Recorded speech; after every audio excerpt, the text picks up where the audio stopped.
L-aħħar ħadd tal-kampanja elettorali għal kap tal-Partit Nazzjonalista Bernard Grenk beda biżjara qalb in-nies fil-Melliħa. F'din il-lokalità tant popolari mal-Maltin, Bernard Grenk intlaqa bi kliem pożittiv ferm għal proposti li l-Partit Nazzjonalista qed ikompli wassal b'mod partikolari dwar is-settur tal-kultura u l-isport.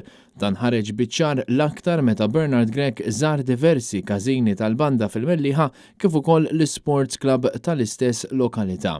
Il-kap tal-Partit Nazzjonalista ltaqa' ma' diversi artisti, sportivi, żgħażagħ u persuni minn kull qasam tas-soċjetà li kollha kellhom kliem ta' tifħir għal kampanja pożittiva li qed imexxi Bernard Grenk kif issa deħlin għall-aħħar ġimgħa tal-kampanja.